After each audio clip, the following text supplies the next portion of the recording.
नमस्कार, मैं doctor Mukesh Kumar Verma, assistant professor in political science, university of Rajasthan. आज के हमारे इस लेक्चर में हम बात करेंगे the very first part of the Indian constitution and that is related with the union and it's territory. अर्थात आज हम बात करेंगे भारतीय संविधान के भाग 1 की, जो कि संघ और उसके राज्य क्षेत्र से संबंधित है और जिसका विवेचन हमें भारतीय संविधान के अनुच्छेद 1 से 4 के बीच में मिलता है। तो सबसे पहले हम बात करेंगे भारतीय संविधान के भाग 1 के अनुच्छेद नंबर 1 की, जिसमें कहा गया है कि India that is Bharat shall be A union of state, और जिसका तात्पर्य है कि भारत अर्थात इंडिया राज्यों का संघ होगा। देखिए, इसमें आप देखेंगे कि भारतीय संविधान में भारत को यूनियन ऑफ स्टेट अर्थात राज्यों का संघ कहा गया है, परिसंघ नहीं कहा गया। अर्थात संविधान में कहीं भी फेडरेशन अर्थात परिसंघ शब्द का इस्तेमाल नहीं किया गया है। और ऐसा करने के पीछे संविधान के प्रारूप समिति के अध्यक्ष डॉक्टर भीमराव अंबेडकर ने 2 विशेष उद्देश्य बताए हैं। नंबर 1 कि भारत जो कि राज्यों का संघ है वह संयुक्त राज्य अमेरिका की तरह समझौते का परिणाम नहीं होगा, और दूसरा कि इसके सदस्य राज्य जो हैं वो इससे अलग नहीं हो सकते। और ऐसा करने के पीछे हमारे संविधान निर्माताओं का एकमात्र उद्देश्य था कि एक मजबूत, सुदृढ़, सशक्त और शक्तिशाली केंद्र की स्थापना करना। और इस संदर्भ में संविधान सभा की ये स्पष्ट घोषणा है कि हमारा जो यूनियन ऑफ स्टेट है अर्थात राज्यों का जो संघ है, चूंकि वो अमेरिका की तरह किसी समझौते का परिणाम नहीं है और इसीलिए कोई भी राज्य संघ से अलग नहीं हो सकता और न ही अपनी मर्जी से संविधान की प्रथम अनुसूची में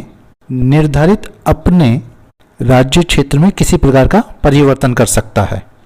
यद्यपि प्रशासन की सुविधा की दृष्टि से देश को विभिन्न राज्यों में विभाजित किया जा सकता है, बांटा जा सकता है, परंतु राज्यों को इस संघ से पृथक होने का कोई अधिकार नहीं है। कहने का तात्पर्य यह है कि भारत में संघ अविनाशी है, राज्य नहीं। अर्थात भारत को विनाशी राज्यों का अविनाशी संघ कहा गया है, और जबकि संयुक्त राज्य अमेरिका को अविनाशी राज्यों का अविनाशी संघ कहा जाता है। अर्थात हम देखते हैं कि भारत के संदर्भ में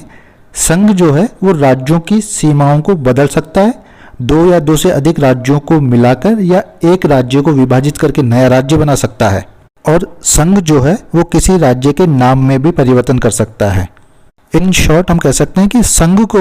राज्यों के उत्साधन और राज्यों के सर्जन में पूरी छूट है। जैसा कि हम पूर्व में देखते हैं कि असम का विभाजन करके मिजोरम,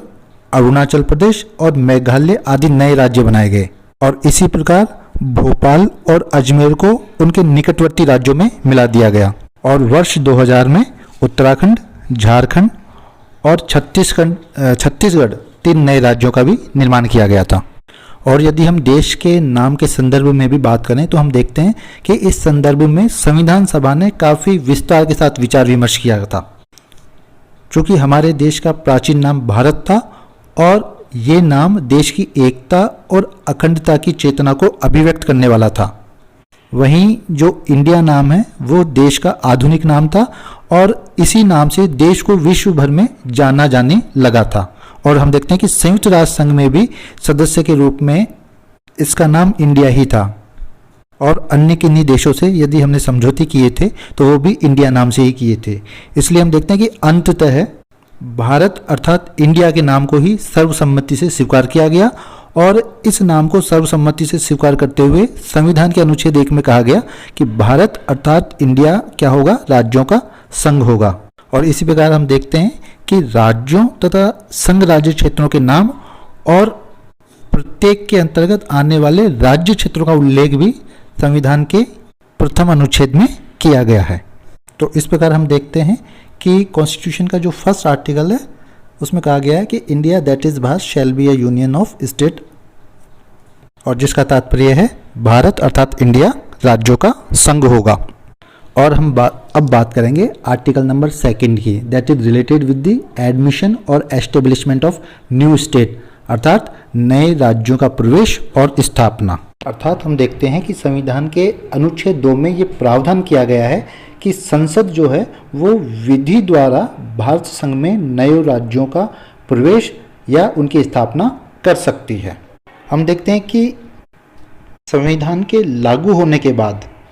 सर्वप्रथम आंध्र प्रदेश राज्य अधिनियम 1953 के द्वारा मद्रास राज्य के कुछ क्षेत्रों को निकालकर आंध्र प्रदेश नामक एक नए राज्य का गठन किया गया और इसके बाद 7वें संविधान संशोधन अधिनियम 1956 के अधीन राज्यों के पुनर्गठन के कारण हरियाणा, हिमाचल प्रदेश, नागालैंड, मणिपुर, मिजोरम, अरुणाचल प्रदेश, गोवा, छत्तीसगढ़, झारखंड और उत्तराखंड आदि नए राज्यों का निर्माण किया गया और इसी प्रकार 1974 और 1975 में 35वें और 36वें संविधान संशोधनों के द्वारा सिक्किम राज्य को भारत संघ में जोड़ा गया। तो इस प्रकार हम देखते हैं कि भारतीय संविधान के अनुच्छेद 2 में 2 प्रावधान किए गए हैं। नंबर 1 कि संसद विधि द्वारा भारत संघ में नए राज्यों का प्रवेश कर सकती है। संसद चाहे तो विधि द्वारा 2 या 2 से अधिक राज्यों को मिलाकर या एक राज्य को विभाजित करके नए राज्य की स्थापना भी कर सकती है। और अब हम बात करेंगे भारतीय संविधान के अनुच्छेद संख्या 3 की, and which is related with the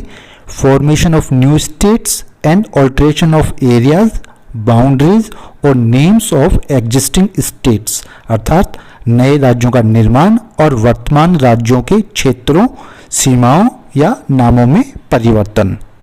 अर्थात हम देखते हैं कि भारतीय संविधान का अनुच्छेद 3 संसद को नए राज्यों के निर्माण की शक्ति प्रदान करता है और इसके लिए वह किसी राज्य के क्षेत्र को पृथक कर सकती है, 2 या 2 से अधिक राज्यों के क्षेत्रों को संयुक्त कर सकती है और किसी क्षेत्र को किसी राज्य के भूभाग से जोड़ सकती है और साथ ही साथ संसद किसी भी राज्य के क्षेत्र में वृद्धि कर सकती है, किसी राज्य के भूभाग को घटा सकती है और किसी भी राज्य की सीमाओं या उनके नामों में परिवर्तन भी कर सकती है। और आप देखेंगे कि संविधान का जो तीसरा अनुच्छेद है उसमें विधि बनाने की प्रक्रिया भी दी गई है और इस प्रक्रिया में 2 प्रमुख बातें कही गई है। नंबर 1 कि ऐसे विधेयक की प्रस्तुति के लिए राष्ट्रपति की अनुमति आवश्यक होगी और दूसरी बात ये कि उन राज्यों को जो कि उस विधेयक से प्रभावित होंगे वे अपनी विधानसभाओं के माध्यम से उस विधेयक के बारे में अपने मतों को अभिव्यक्त कर सकते हैं। परंतु इस संदर्भ में विशेष यह है कि किसी राज्य को उस विधेयक के संदर्भ में वीटो का अधिकार नहीं होगा। अर्थात आप देखेंगे कि यहाँ पर राज्यों का केवल मत जानने का अधिकार है, परंतु उनका ये मत मानने के लिए संसद बाध्यकारी नहीं है। तो इस प्रकार आप देखेंगे कि भारतीय संविधान का जो तीसरा अनुच्छेद है वो संसद को नए राज्यों का निर्माण और वर्तमान राज्यों के क्षेत्रों, सीमाओं और उनके नामों में परिवर्तन की शक्ति प्रदान करता है। और अब हम बात करेंगे भारतीय संविधान के अनुच्छेद 4 की, जो ये कहता है कि अनुच्छेद 2 और 3 के तहत किए जाने वाले संविधान संशोधन साधारण बहुमत से किए जाएंगे, अनुच्छेद 368 के तहत नहीं किए जाएंगे। अर्थात आप देखेंगे कि भारतीय संविधान का जो अनुच्छेद 4 है उसमें इस बात को स्पष्ट कर दिया गया है कि अनुच्छेद 2 और अनुच्छेद 3 के अंतर्गत जो नए राज्यों की स्थापना, उनके प्रवेश और विद्यमान राज्यों के नाम,